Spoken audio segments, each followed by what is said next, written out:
Imam Al-Ghazali pernah mengingatkan kepada kita semuanya bahwa an-nas kulluhum mauta.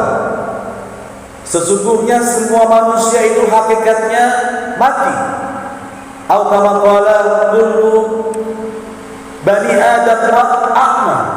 Semua bani Adam itu buta hakikatnya. Illa al-'abidun.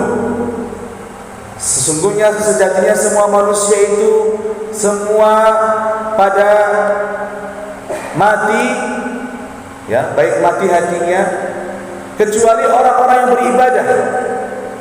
Nah, ini wal 'abiduna niyamun, dan orang-orang beribadah itu hakikatnya pada tidur. Illal 'alimun, kecuali orang-orang yang berilmu. Wal 'alimuna muhtaruna illal mukhlisun, orang-orang berilmu itu hakikatnya rugi ataupun hancur amalan ibadahnya, kecuali illal mukhlasun, kecuali orang-orang yang ikhlas dalam menjalankan aktivitasnya. Kita garis bawahi Bapak Ibu yang dimuliakan Allah, manusia itu walaupun dia hidup hakikatnya mati kalau dia tidak beribadah oleh Allah Subhanahu wa taala. Catat baik-baik. Dan orang-orang beribadah itu hakikatnya itu tidur, kecuali orang-orang yang ibadahnya memakai ilmu. Ya, setiap hari kita beribadah harus ada ilmunya Bapak Ibu yang dimuliakan Allah. Terus yang terakhir, wal 'alimuna muhtarun, orang-orang yang berilmu hakikatnya dia telah terpeleset di jurang kehancuran. Illal mukhlasun, kecuali orang-orang yang ikhlas. Nah, ini Bapak Ibu yang dimuliakan Allah Subhanahu wa taala.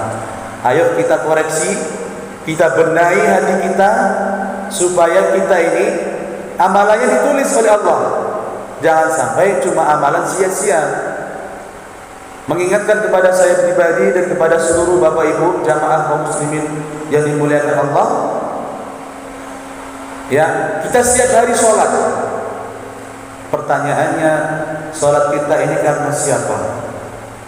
Setiap hari kita mungkin bekerja. Bekerja kita ini niatnya karena apa? Setiap hari juga kita kadang-kadang ada yang berpuasa. Puasanya itu karena siapa? Dan bahkan setiap hari kita mungkin ada yang bersedekah, berinfak, lalu ada yang berderma, memberi makan, memberi bantuan kepada orang lain. Pertanyaannya, karena siapa dan untuk siapa? Kalau kita sudah membenahi hati kita ini jamaah kaum muslimin, maka kita akan sangat berhati-hati. Ya, sangat-sangat berhati-hati. Kata Allah Subhanahu wa taala di Quran surah Al-Imran ayat 29 itu, "Qul in tukhfu ma fi sudurikum ya'lamullah." Katakan hai Muhammad, apabila engkau menyimpan, menyembunyikan sesuatu yang ada di dalam hatimu itu, ya'lamullah, maka Allah akan tahu jemaah. Allah tahu apa yang kita sembunyikan.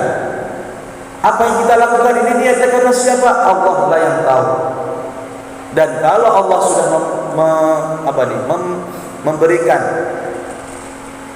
perhatiannya dan pengabatannya kepada kita, maka catatan untuk kita bersama, yang pertama jamaah kaum muslimin yang dimuliakan Allah, yang pertama, jangan sekali-sekali kita mengharapkan sesuatu kepada manusia. Jangan sampai kita menggantungkan sesuatu berlebih-lebihan kepada manusia, karena itu akan kecewa. Kita akan kecewa betul. Ya. Contoh kecil, kita sholat ini, kalau kita niatnya karena manusia, ya Allah ya Rahman Bapak Ibu, maka hanya pujian yang kita dapat. Oh, si ini soleh, orang ini baik karena rajin sholat.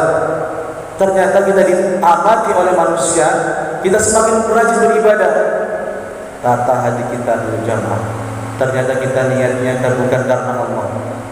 Mau masjidnya ramai atau masjidnya banyak, Setiap panggilan yang tersampai kepada telinga kita, maka kita arahkan pandangan itu, langkahkan kaki kita memenuhi panggilan Allah. Walaupun dalam keadaan mungkin mati lampu, ada yang dalam keadaan gerimis-gerimis ataupun hujan, ada yang pergi, tetap pergi karena Allah, karena itu adalah panggilan dari Allah Subhanahu wa taala. Penting jamaah kaum muslimin dimuliakan Allah Subhanahu wa taala. Maka jangan coba-coba ya, karena nanti akan ada orang yang qori ya, pembaca Al-Quran dengan bagus, dia ingin masuk surga karena Allah. Ya Allah, ya, saya ingin masuk surga karena bacaan Al-Quranku. Kata Allah, kadzabta, bohong. Kenapa bohong ya Allah? Karena sesungguhnya engkau dulu pandai baca Quran, pandai berilmu, tartil baca Quran, tapi engkau niatnya bukan karenaku, karena engkau ingin dipanggil sebagai qori. Alhamdulillah. Engkau ingin dipandang sebagai para qori, orang-orang yang mahir dalam baca Quran. Yang kedua, ada orang-orang yang pengen masuk surga dengan sedekahnya. Ya Allah, ini sedekah saya, tapi karena Allah bilang kadzabta, bohong kamu, karena engkau dulu beribadah, sedekahmu itu justru karena ingin dianggap dermawan, ingin dianggap orang-orang yang derma. Oh, orang bapak ini soleh sekali, bapak ini loyal sekali, karena setiap Jumat, setiap pekannya nama dia ada di papan tulis, diumumkan. Wih, rumah merasa sangat jumawa dan merasa terulu-ulu. Tapi kalau namanya tidak ditulis, wih, dia akan marah. Na'udzubillah, semua na'udzubillah. Dia marah karena kenapa nama saya tidak ditulis? Kata Allah, kadzabta, kau bohong karena sedekahmu, karena ingin dianggap diderma ujian oleh manusia. Maka orang-orang ini tidak akan masuk surga jamaah kaum muslimin dimuliakan Allah. Endingnya adalah ditolak. Dan yang ketiga, ada orang yang berjihad di jalan Allah, ya, berperang melawan musuh-musuh Allah, tapi dengan amalan jihadnya itu pun kata Allah bohong, karena sesungguhnya kau berjihad karena ingin dianggap atau disebut pahlawan. Na'udzubillah, summa na'udzubillah. Jamaah kaum muslimin dimuliakan Allah. Sebenarnya ikhlas itu mudah, tapi mudah dikatakan, tapi sulit kita lakukan dengan perbuatan. Karena ini adalah urusan hati. Nah, siapapun mungkin panjangnya rambut bisa kita ukur, tapi dalamnya hati siapa yang tahu? Maka Allah lah sebagai penilai yang terbaik. Jangan sampai orang-orang yang berbuat ibadah itu terpeleset karena riya, ingin dipandang orang. Jangan sampai orang-orang yang membaca Al-Quran itu sum'ah, pengen didengar orang. Jangan sampai orang-orang yang berderma, yang setiap hari sedekah itu ingin dilihat atau disebut pahlawan, disebut sebagai orang yang dermawan. Niatkan karena Allah Subhanahu wa taala. Ibaratnya apa ulama dulu mengatakan, kalau ikhlas itu apa sih sebenarnya? Gampangnya gini Bapak Ibu, seperti orang-orang yang membuang kotoran, Bapak Ibu yang dimuliakan Allah Subhanahu wa taala. Ketika kita sudah berikan, sudah buang, kita kan tak pernah memikirkan lagi. Kalau kita habis dari toilet atau dari WC, itu kan kita membuang, baik membuang air kecil atau membuang air besar, selesai. Begitulah simpelnya gambaran orang-orang yang ikhlas itu.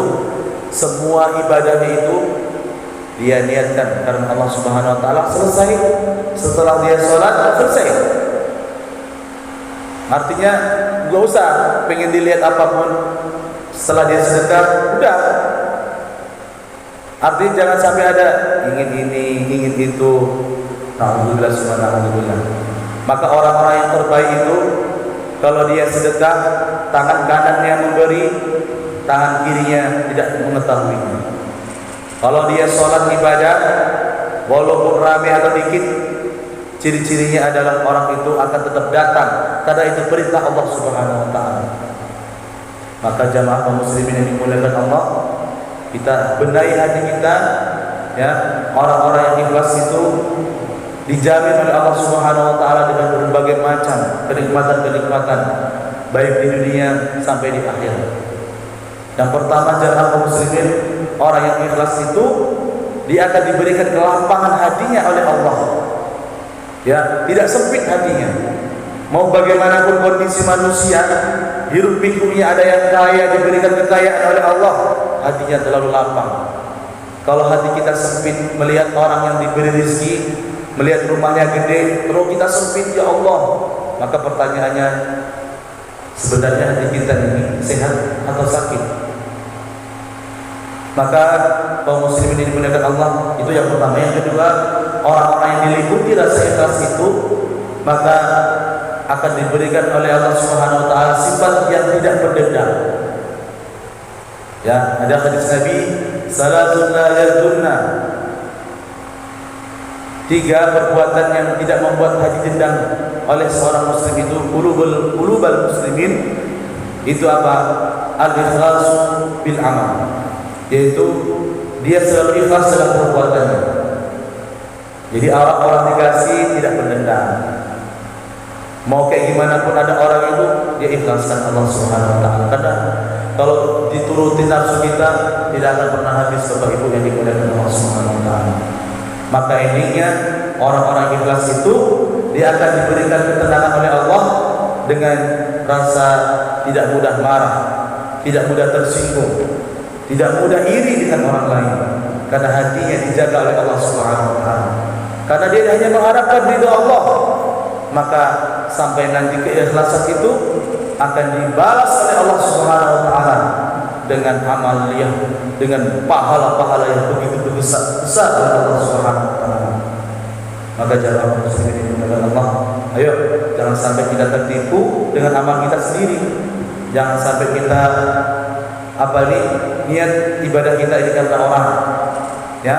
Dan sekali lagi, jangan sampai yang ketiga, setelah kita niat karena Allah, yang ketiga yang terakhir pesan saya, jangan pernah diungkit-ungkit kembali. Sesuatu yang pernah kita beri, sudah niatkan karena Allah, Allah yang membalas. Nanti rezekinya Allah akan kirimkan lewat mana, dari arah mana yang kita tidak sangka-sangka. Allah balas itu Bapak Ibu. Cuma kita kadang-kadang tidak menyadarinya. Maka demikian rumusan dari ikhlas yang bisa kami sampaikan, mudah-mudahan ini menjadi iktibar, koreksi kepada diri kita semuanya untuk menjadikan kita sebagai orang-orang yang ikhlas karena Allah Subhanahu wa taala. Usikum nafsi bittaqwallah. Wassalamualaikum warahmatullahi wabarakatuh.